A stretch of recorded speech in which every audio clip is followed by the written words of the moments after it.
Good morning students. अपने पढ़ रहे थे वृद्धि और विकास। कल की क्लास नहीं हो पाई, उसके लिए मैं क्षमा चाहता हूं आपसे।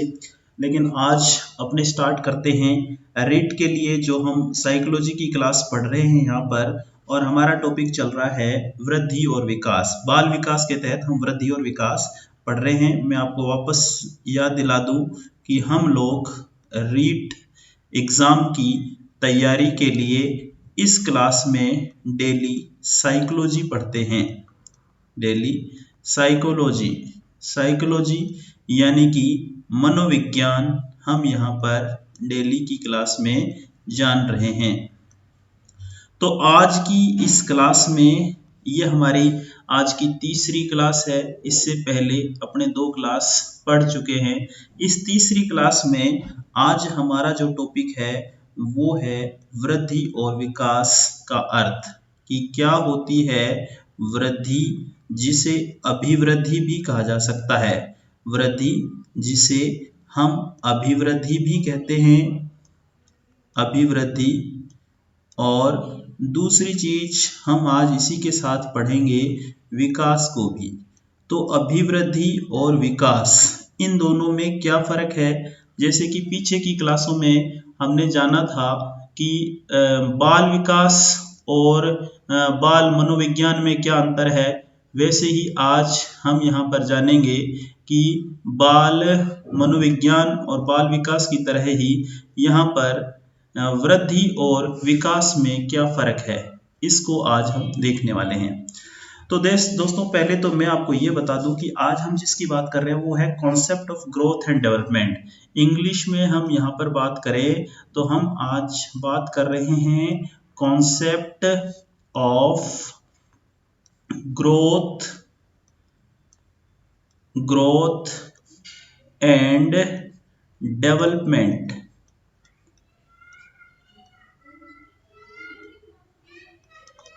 ग्रोथ एंड डेवलपमेंट,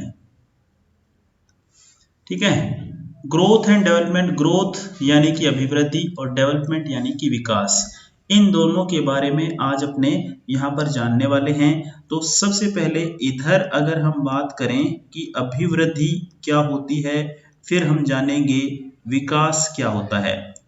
अगर अभिवृद्धि की बात करें कि अभिवृद्धि क्या होती है, तो पहला पॉइंट यहाँ पर है अभिवृद्धि क्या होती है।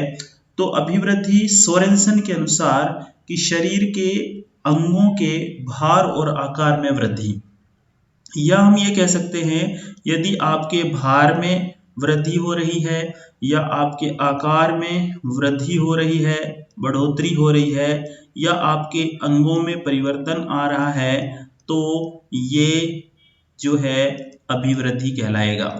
इसे हम अभिवृद्धि कहते हैं। तो शरीर के भार में परिवर्तन हो या आकार में परिवर्तन हो या अंगों में परिवर्तन हो, तो इसे अभिवृद्धि माना जाएगा। और अभिवृद्धि किसे कहते हैं कि इसका अभिवृद्धि के संबंध में दूसरी बात यह है कि इसका जो स्वरूप होता है, इसका स्वरूप जो होता है वो बाह्य होता है। इसका स्वरूप बाह्य होता है। इसका मतलब क्या हुआ कि इसका मतलब ये हुआ कि हम अभिवृद्धि को बाहर से नाप सकते हैं, तोल सकते हैं। अभिवृद्धि जब होती है तो बाहर से ही पता चल जाता है कि किसका कितना वेट है, आकार कितना है। इसलिए हम कहते हैं अभिवृद्धि का जो रूप होता है वो बाह्य होता है, जबकि जो विकास होता है वो आंतरिक होता है। विकास की हम बाद में बात करने वाले हैं, अभी अपनी वृद्धि की बात कर रहे हैं, अभिवृद्धि की। तीसरा पॉइंट यह है कि इसमें सिर्फ परिमाणात्मक परिवर्तन अर्थात मापे जाने वाले परिवर्तनों का अध्ययन किया जाता है या इसमें रखा जाता है। इसमें कौन से परिवर्तन रखे जाते हैं? इसमें परिमाणात्मक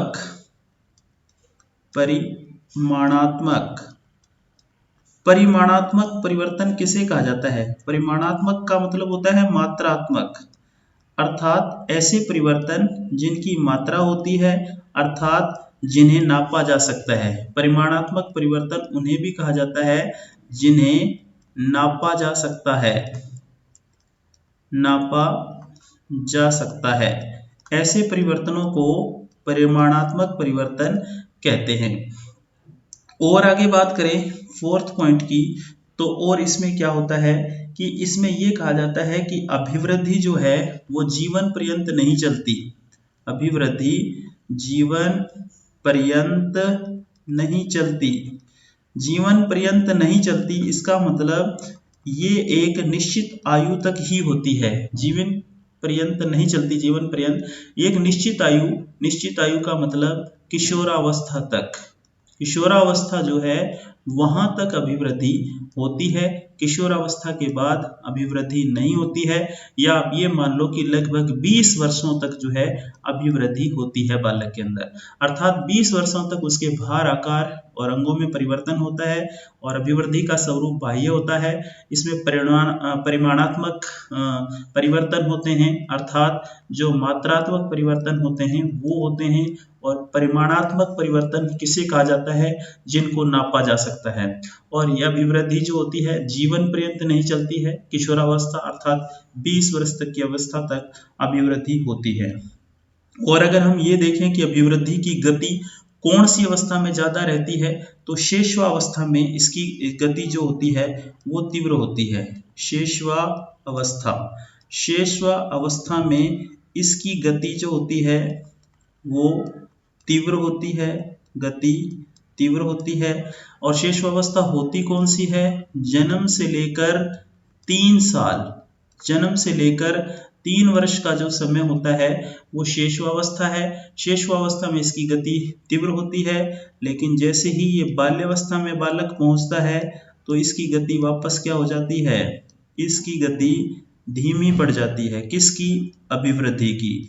अभिवृद्धि की गति जो होती है धीमी हो जाती है, लेकिन बालक बाल्यावस्था से निकलकर जैसे ही किशोरावस्था में पहुंचता है, किशोरावस्था में पहुंचता है तब इसकी गति वापस तीव्र हो जाती है, तीव्र गति हो जाती है।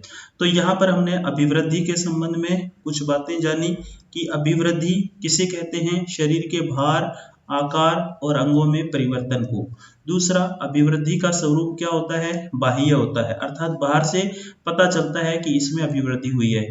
और इसमें परिमाणात्मक यानी कि मात्रात्मक परिवर्तन होते हैं, और मात्रात्मक या परिमाणात्मक परिवर्तन किसे कहते हैं, जिनको नापा जा सकता है। अभिवृद्धि जो होती है वो जीवन पर्यंत नहीं चलती है, अर्थात किशोरावस्था अर्थात 20 वर्ष की अवस्था में अभिवृद्धि खत्म हो जाती है। शेषवावस्था में इसकी गति क्या होती है, तीव्र होती है, अभिवृद्धि तीव्र गति से होती है। बाल्यावस्था में इसकी गति धीमी पड़ जाती है, फिर किशोरावस्था में इसकी गति तीव्र हो जाती है। बाल्यावस्था कौन सी होती है, 3 से लेकर 12 साल तक की जो अवस्था होती है वो बाल्यावस्था होती है, और 12 साल के बाद 18-19 हाईएस्ट 20 वर्ष की जो अवस्था होती है वो किशोरावस्था होती है। किशोरावस्था के बाद अभिवृद्धि नहीं होती है, किशोरावस्था के बाद अभिवृद्धि रुक जाती है। या हम इस पूरी बात को, अभिवृद्धि को हम ऐसे भी देख सकते हैं कि अभिवृद्धि किसे कहा जाए, ये पूछा जाए तो अभिवृद्धि होती है शरीर की लंबाई और भार में वृद्धि। ऐसे भी बोल सकते हैं कि शरीर की लंबाई और भार, शरीर की और लंबाई और भार में जो वृद्धि होती है उसे भी अभिवृद्धि ही कहा जाएगा। कुल मिलाकर जब अभिवृद्धि होती है तो उसको बाहर से देखा जा सकता है, उसको बाहर से नापा जा सकता है। जबकि विकास, जिसको हम डेवलपमेंट भी कहते हैं, विकास क्या कहता है, विकास के संबंध में क्या तथ्य है उसको अब अपने जानते हैं। जैसे ये कह रहा है कि भार, आकार और अंगों में परिवर्तन क्या कहलाता है, वृद्धि। लेकिन अपने अगर इसकी विकास की बात करें तो विकास जो होता है इसके परिवर्तन जो होते हैं वो दिखाई नहीं देते हैं। जैसे ये कह रहा है ना, स्वरूप बाह्य होता है, तो इसका स्वरूप कैसा होता है, इसका स्वरूप आंतरिक होता है, इसका स्वरूप आंतरिक होता है। अर्थात विकास किसी में होता है तो स्पष्ट रूप से वो दिखाई नहीं देता, अर्थात उसको मापा या तोला नहीं जा सकता। या दूसरा हम कह सकते हैं कि यहाँ पर हम कह रहे थे कि ये जीवन पर्यंत नहीं चलती है। चौथा पॉइंट हमने देखा कि जीवन पर्यंत नहीं चलती है, जबकि विकास जो होता है वो जीवन पर्यंत चलता है। जीवन पर्यंत यानी कि पूरी जिंदगी विकास चलता है, जीवन पर्यंत चलता है, विकास होता रहता है। और पॉइंट, अगर हम तीसरे पॉइंट की बात करें विकास के संबंध में, तो इसमें परिमाणात्मक परिवर्तन और गुणात्मक परिवर्तन, दोनों प्रकार के परिवर्तन शामिल होते हैं। इसमें कौन कौन से परिवर्तन? परिमाणात्मक परिवर्तन भी शामिल होते हैं, परिमाणात्मक और गुणात्मक परिवर्तन प्लस गुणात्मक परिवर्तन भी इसमें शामिल होते हैं। अब परिमाणात्मक मतलब मैंने आपको बता दिया था यहाँ कि मात्रात्मक परिवर्तनों को परिमाणात्मक परिवर्तन कहते हैं। तो ये गुणात्मक परिवर्तन क्या होते हैं? गुणात्मक परिवर्तन वो होते हैं जिन्हें आसानी से नापा नहीं जा सकता, वे आंतरिक होते हैं। आंतरिक, जैसे बुद्धि का विकास हो जाना, यह आंतरिक परिवर्तन है जो है जिसको नापा या तोला नहीं जा सकता। और जो परिमाणात्मक परिवर्तन होते हैं वो बाहरी होते हैं, इनको नापा जा सकता है, गुणात्मक परिवर्तन को नापा नहीं जा सकता। तो विकास में ये दोनों प्रकार के परिवर्तन शामिल होते हैं। और जो यहाँ पर आपने पढ़ा था कि अभिवृद्धि जो है वो कहाँ तक चलती है? 20 साल, लेकिन हम यहाँ पर कोई आयु निश्चित नहीं करते। विकास जो होता है वो जीवन पर्यंत चलता रहता है और जीवन जन्म से लेकर मृत्यु तक विकास जो होता है चलता रहता है। और चौथे पॉइंट की बात करें कि यहाँ पर विकास जो होता है वो गर्भावस्था से प्रारंभ होकर गर्भावस्था से प्रारंभ होता है और कहाँ तक चलता है? जीवन पर्यंत, यानी कि टिल डेथ, मृत्यु तक विकास होता रहता है। गर्भावस्था से विकास होना प्रारंभ होता है और मृत्यु तक चलता है। जो परिवर्तन गर्भावस्था से प्रारंभ होकर जीवन पर्यंत चलते हैं उन्हें भी विकास के अंतर्गत रखा जा सकता है, ऐसा हम मानते हैं। और दूसरा हम ये भी कह सकते हैं कि विकास में वृद्धि भी शामिल है, किंतु विकास वृद्धि के बिना भी संभव है। विकास में क्या है? वृद्धि भी शामिल है। विकास में वृद्धि भी शामिल है। कैसे शामिल है? ऊपर हमें पता चला कि हमने जब लिखा था यहाँ पर इसमें होने वाले परिमाणात्मक और गुणात्मक दोनों प्रकार के परिवर्तन होते हैं। तो परिमाणात्मक परिवर्तन तो वृद्धि में होते हैं, अभिवृद्धि में होते हैं, और गुणात्मक परिवर्तन भी इसमें होते हैं। तो दोनों चीजें इसमें हैं। तो ये जो परिमाणात्मक परिवर्तन जो कि गुण था किसका? अभिवृद्धि का, वो भी इसके अंदर शामिल है। इसलिए हम कहते हैं विकास में वृद्धि भी शामिल है। और लेकिन ऐसा नहीं है कि विकास वृद्धि के बिना नहीं होगा। विकास जो है वृद्धि के बिना भी संभव है। वृद्धि के बिना भी संभव है। वृद्धि के बिना भी विकास संभव है। जैसे कि मान लो किसी बच्चे की हाइट नहीं बढ़ी, वो 20 साल का हो गया, उसकी हाइट नहीं बढ़ी, अर्थात उसकी वृद्धि नहीं हुई, अभिवृद्धि नहीं हुई, लेकिन उसके समझदारी का स्तर बढ़ गया। इसका मतलब हम कह सकते हैं कि उसमें वृद्धि तो नहीं हुई लेकिन उसका विकास हुआ है। समझदारी का स्तर बढ़ा लेकिन उसकी हाइट नहीं बढ़ी, उसका भार नहीं बढ़ा, तो वृद्धि तो नहीं हुई लेकिन विकास हुआ है। इसलिए वृद्धि के बिना विकास संभव है। और यहाँ पर भी ये बात लागू होती है कि वृद्धि भी विकास के बिना संभव है। कैसे? वृद्धि विकास के बिना और विकास वृद्धि के बिना संभव है।